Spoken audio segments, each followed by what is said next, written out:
তখন রাজ্যে বামফ্রন্ট জামানা। ক্ষমতাসীন সরকার তাকেও বলেছিল নকশাল।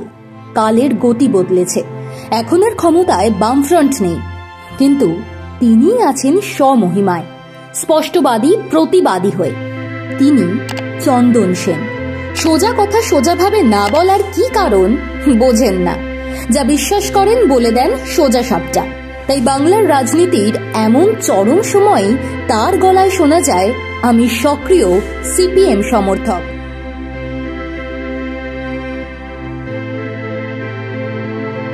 তাহলে প্রয়োজনে কি সিপিএম প্রার্থী হয়ে ভোটের ময়দানে দেখা যাবে তাকে? আসুন শুনে নিন সেন বাবুর নিজের মুখ থেকেই।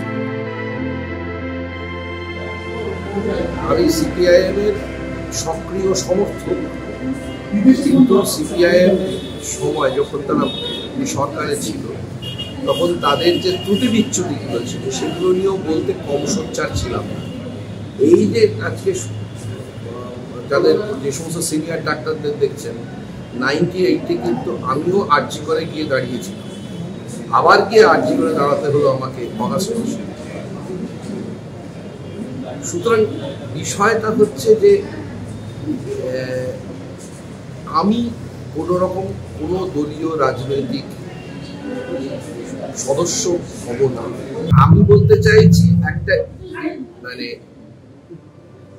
সংঘবদ্ধ দুর্নীতি, সেটা বিষয় হয়তো সেটা একটা খুন হবে, সে খুনটা কোনো মেয়ে না হয় পুরুষ হতে পারে, কিন্তু মেয়ে হওয়াটা জরুরি এই কারণে যে ওই জবরদখলটা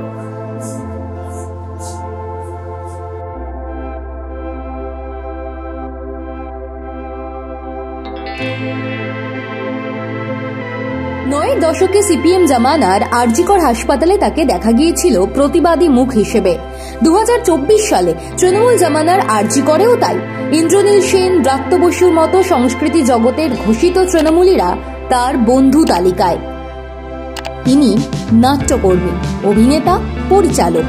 তবে সমস্ত কিছু ছাপিয়ে যেন চন্দন সেন একজন স্পষ্টবাদী, প্রতিবাদী কণ্ঠস্বর।